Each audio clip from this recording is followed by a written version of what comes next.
prices are just outrageous in Canada, and I think it's hurting the car culture here too. Oh yeah, because nobody can afford to buy a brand new STI, so they'll buy something stupid instead, and then the aftermarket, or I should say the used market is what I meant to say.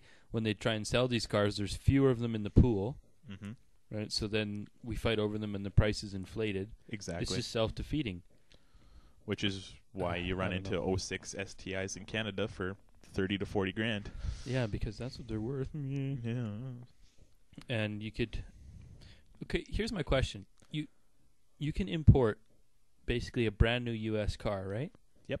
Is it only the right-hand drive cars that have to be 15 years old, or is it only overseas? It's overseas. Right? So if you could drive it up from Sao Paulo, Brazil, it's cool? Now, if you've Do they drive cars there? I don't know. I don't think so, No, actually. they make some in I think they Mexico. make them out of coconuts. Yeah, it's just driving around in coconuts. Man, this coconut gets great mileage. Yes.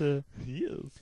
And then the great thing, if they're ever, thirsty when they're biking or whatever, they just crack open a coconut. Crack open.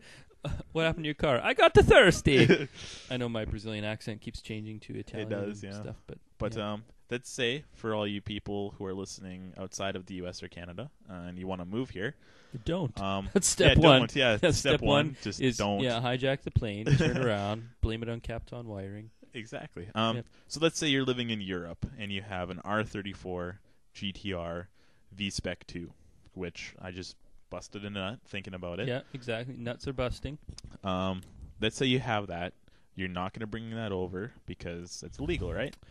Actually, if you've lived over in a different country for, I think it's 3 years, okay, you can actually bring your car over here. Your car, and drive it for a year. So you can actually legally drive your R34 Oh, okay, Skyline. but before they enforce any sort of law. Before they enforce any sort of okay. law. So it gives you a year to drive your car here. It could be a 14-year-old car or something, yep. right? Okay. And then drive it for a year, and then voila, it's legal. But this is the thing. I can import a brand new whatever the hell I want from anywhere. I just can't license it. Is that the thing or no? Correct. You can mark it, or you can register it as a racing track car, right? Or a show car. A show car, right? Yeah. And those are the only two things. Right. So let's say you get your hands on a cheap R35 off lease in Japan, because in Canada they're redonkulous. Yes. If you think Subaru's bad, it's like, well, it's a $70K car plus 100. Yeah. Yeah. I don't know what Nissan's thinking. Well, I know what they're thinking. Soak those Canadians. They like to pay for cars. So yeah, you could do that, and then you could just not license it, or I don't know. But it's possible, right? You could possibly even do like a dealer plate. I haven't gone through everything, but that might work somehow. And maybe there's something like if you could get it here anyway. Or yeah, maybe if you send. I've heard of one way to bring it over and make it legal is if it's a write-off car, or a parts car, I believe. Parts car, yeah. That's. So I remember seeing that. That's I have heard of people chopping an R34 in half, just straight down the middle. And that's all they planned, and then they thought maybe I should finish.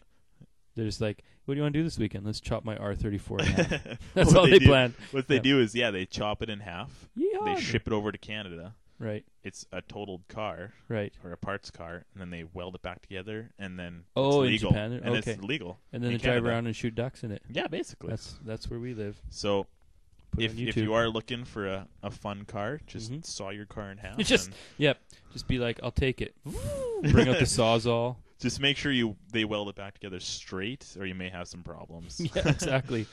Yeah. Well, very interesting topic, the importing of cars. I still don't get what the big freaking deal is. I know there's got to be a certain amount of some kind of a barrier so that we don't put all our dealers out of business, when you buy a new car. Mm-hmm. But as soon as it's used, I don't get the... Yeah, I think 15 years is a good one, just because if you think about it, a lot of good cars from Japan can be brought over here. I picked up my cars with less kilometers than any used car here for the same price, with no rust. Yeah. And just overall in better shape. Yep. And it's unique. And that's what I don't think they want that, obviously. They want it to stay local. They don't want any of these. They're trying to say they're unsafe, but I think it's just the whole fear of what you don't know, right? Exactly, yeah. Exactly. Girls afraid of penises. Yeah, I know. Guys here afraid of right-hand drive cars. Yeah. Mm-hmm. So another thing that we wanted to mention, Jeff? Any topics? Let's see. I think we can talk about Eric Bana. Eric Bana, the Yes. Banana Man. Yes. Okay, so what you all need to do is go to... Just take your pants off first. yeah, no. You want this is pants on. That's the other show. Yeah, sorry. Yeah, right. So, Eric Bana, the only movie I can think of that he was in was the first remake Hulk movie, not the most recent one. He was good, but the story was bad. Okay, you're on the Intergoogles? Okay. Well, so Eric Bana, he's Australian star, loves his cars. He's had the same 1977 Ford Falcon XB Coupe since he was 15 or 16. And he has it now. It's been through 3.5 rebuilds. Anyway, the movie's awesome. It's just a good car movie. It's got Jay Leno. It's got Dr. Phil, Jeremy Clarkson making comments. It's got probably the best rally footage that I've seen in a long time. They've got cameras showing him heel towing and stuff. I tried to do that on the way into town today. That was funny. I've heard a lot of people say, like, why should I care about this movie? Like, it's someone else's car. Why do I care? It's not an actual movie. I think if you're an actual car lover... That's it. This is the litmus test. Yeah. Watch this movie. If you feel like it was a waste of time, hand in your driver's license, give your wife the keys to your car, and buy a bicycle or some coconuts. And grow a vagina. I think. Like, exactly, in the backyard, and water it and stuff. And you know, you got to keep them. kittens, You got to keep them well watered. That's. Yeah. I think that's the main thing. So the point here is that this is a movie that makes you feel like, hey, if I was Australian and rich, this is what I would be doing with my life. Yeah, exactly. I think, for me, anyways, this movie was just awesome. It incorporated everything. It had a very good story. Yep. It had like he directed it or he directed, something, yeah, right? something like that. He has a documentary, like talking with his family, all his friends, everything like that, and just the passion that he has for the car, Right. and the love he has for the car. It's just outstanding. You know, you You don't can see see that it in every his day. eyes. Like, Yeah. I don't want to give anything away, but there's a part in the movie where you really see that it's not just a car to him.